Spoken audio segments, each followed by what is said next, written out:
Hey there and welcome to Cars with Nash. So today we're working on a 2005 Land Rover LR3.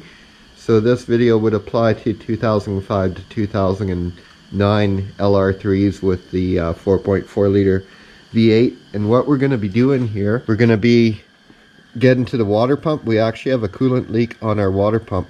So we've actually been in here about a year ago and we did everything. And so we know the process really well.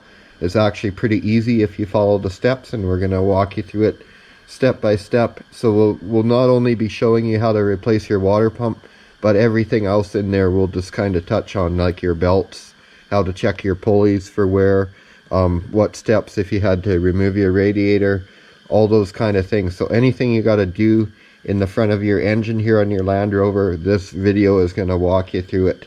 So for this, we're going to start by removing the engine cover, then we're going to remove the air box, then we'll have to remove just this little hose across here, and then this shroud is a two-piece unit that clips apart, so we'll clip the top half of it off, and then we'll have to get the fan off, and the fan plugs in, I think right here.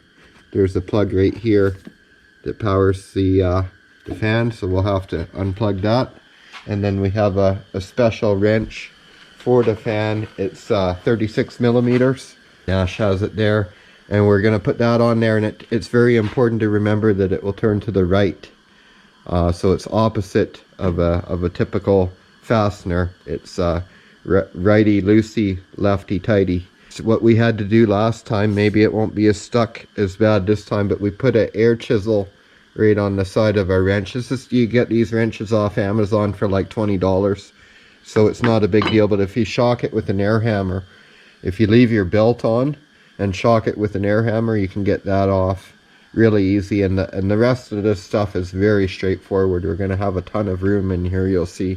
And we're also going to drain the coolant, which is down in this corner. We'll loosen up the cap here, and that'll relieve the pressure so that when he goes down there and opens up that drain down there. Okay, so we have to take this engine cover off, and there's four just quick release 6 millimeter bolts in here. Give them a couple spins until you feel them go loose. Now to remove your engine cover, you have to take off your oil cap here. Just make sure to be very careful not to get anything into your oil. Okay, so you want to move this line and this clip, squeeze and pull, just like that. Just roll it up and then just put it in there. Then you want to move this clip here. Then you want to move your 7 millimeter hose clamp here on your throttle body. If you live in the cold like I do, you might find it beneficial to warm up your hose with a blow dryer like I'm gonna do. Just a little heat can go a long ways with this stuff. And to remove your air box here, it's just all rubber mounted in there, so you just gotta jiggle it around. Well, prime it up. Make sure to do it evenly on every side until it pops off. There you go, bud. One side. There. And to get to the drain plug, it's just behind here. There's just 4 clips, one here, here, one just behind, and one up there. And there. Your drain plug is right there. And to get the fan shroud off, you have to remove this hose. This will get your pair of pliers and just squeeze. Let's move that back. Then just take out your hose. Just move it out of the way. Okay, he's got the plug undone. Okay, that clip. And how did those clips work, Nash? You just pull up on them. Nothing really special to them, you just have to pull up on them. There's no release anywhere? No.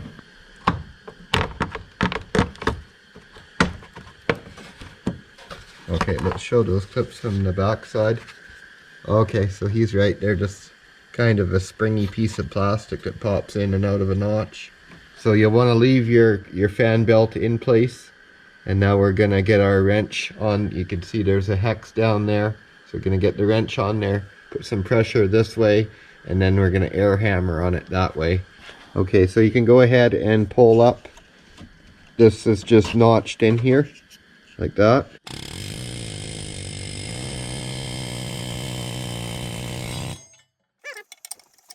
Nash is just spinning the fan blade off here, and the thing you gotta watch for is when it comes to the end, you don't want it to just fall and hit your radiator because it could damage it quite a bit. So it does take quite a few turns to get off of there, but just be ready to catch it. There we go, Nash did it perfect. Okay guys, so we were recently in here and we replaced, this is the thermostat. This whole unit in here, it's a plastic housing, it has a temperature sensor in it and everything, and you get it all as one piece and replace it. So you do have to remove this throttle body and EGR line there. There's a couple bolts on that, and then a lot of people replace all of this plastic stuff all at once. Some of ours is still original actually, like I think that piece is, and the other fitting, we replaced this hose and this hose. The heater hoses are original, so I'm just saying it's not as problematic as people have you believe.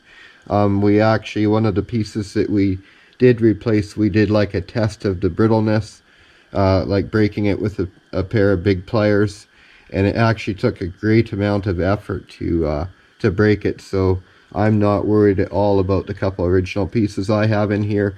Now we did have to replace all the tensioners and idlers in here, were all worn out. So there's two belts. There's one for the fan and it's an 8 rib, and then there's a 6 rib back there to drive everything else. And this is your water pump pulley here, but you have to get this idler pulley out of the way to get the water pump out. So that's a bit of a pain. And then this vehicle, you may notice, is a little different than yours, because yours would have your air conditioning compressor right here. We have this shiny pulley here because we actually retrofitted a Mustang air conditioning delete pulley in there because our air conditioning had failed. These vehicles, commonly the rear lines going to the rear AC will rot out, and that's what happened to this one. And then that bearing burnt out on the compressor, so we just did that. And so we're going to go ahead and release the belts. It's a 1/2 inch drive, like a 1/2 inch ratchet right there on that one. Other one's a 3/8. So we'll show you that as we do it. Now if you were to change your radiator, you'd only have to go a few more steps. There's a couple transmission cooler lines, one here, one down there, and they just have the regular hose clamp. I think they're 7mm. I believe the rest of this shroud just clips up out of the bottom of the radiator there and pulls up out. And then, you know, simple to get your 2 radiator hoses off. And then I believe there's a couple of 10mm fasteners holding it to the AC condenser. And then this pulls right out of there. So really not too hard to change your radiator or any of this stuff up here. As you can see, there's a generous amount of space to work here. We got to take this idler pulley off, just the pulley, not the actual bracket, but we'll have to get this pulley off to get this pulley off, which is the water pump pulley, and we're just resealing the water pump. That's what we're in here for. So you want to leave your belts on and get these bolts broken loose with the belts on. That'll make things a lot easier. These are 10s, these are 8s, so we're going to go ahead and get these all broken loose. Okay, so those are both broken loose now, and now we're going to take the belts off. Nash is going to do that.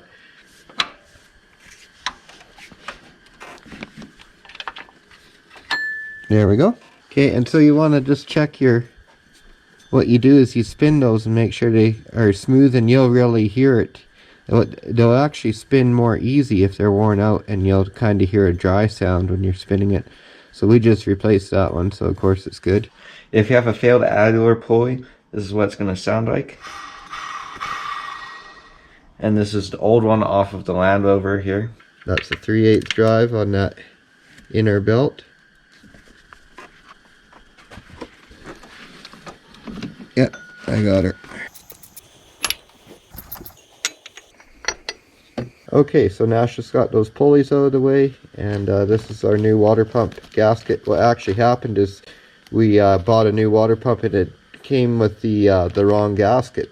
So I put it on with RTV and it actually held up great for about 9 months. It never leaked a drop, and then when we hit the cold weather, it started leaking. I just wanted to explain that if you're changing your inner belt, you do have to take this bracket off of here, because the belt actually goes right behind it. We just changed this belt, so we just stretched it all to the side so we don't get any coolant on it. But that is yeah, they're 8s. I believe there's like 4 8mm on there. Maybe there's 5 of them holding that bracket on, and then that just comes right off. That's just the for the idler pulley. So Nash is going to go ahead and get these 5 8mm out of the water pump and pull it off there, clean up the gasket surfaces, and slam it back together again. Okay, just going to reinstall our water pump here. Okay guys, as you can see, everything's back together. So the water pump, you just want to go kind of like when you're taking a wheel on a car. It's the same thing. You don't want to just go on one completely. You want to kind of go evenly down.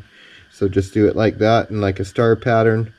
And then the pulleys, you want to put the pulleys on before the belts, and just put these as tight as you can.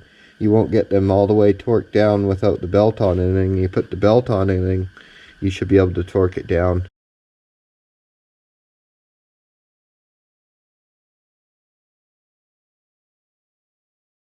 And then we'll start filling it. And normally on these LR3s there is a bleeder right here. Somebody's replaced it with this brass fitting, so I don't know if the bleeder broke or what the deal was. And then we also have a bleeder here. So we actually want to have these bleeders both open. So we'll just disconnect this line here, and so it will be open on each side.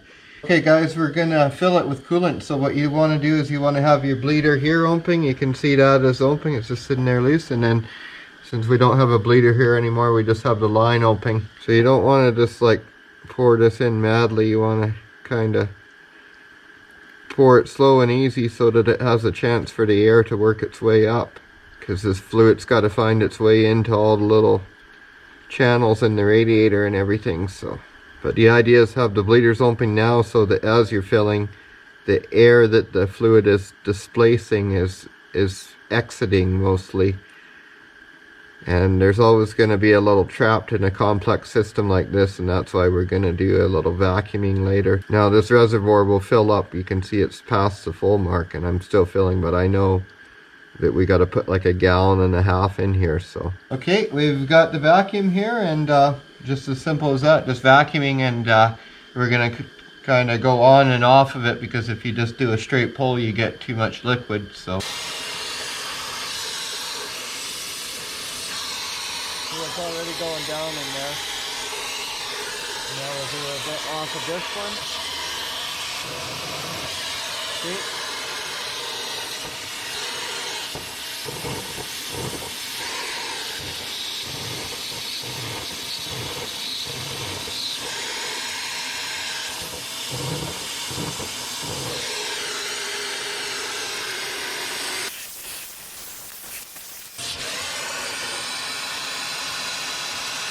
And then when we start it, we will leave this bleeder open, and we're going to run it up to temperature, and it will, some more bubbles will come up this way. And yeah, it doesn't hurt to park on a hill, have the front end raised or jack it up a little. Okay, Nash is just going to do a rev and hold it at 2000 for about 10 seconds, and you'll see the air coming up here.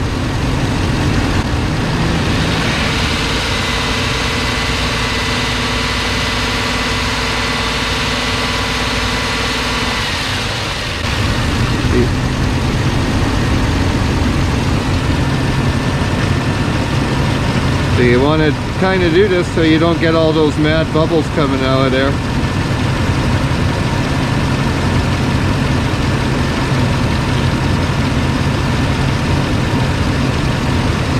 And we do have the vehicle jacked up here. We just have the wheel off the ground a little bit. Go again there, Nash.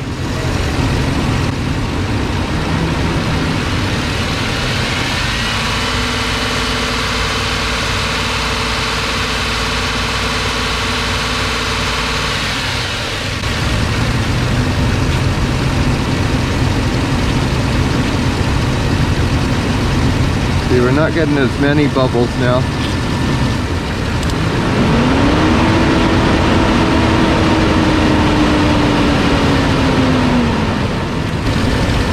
Yeah, I think we're proper now.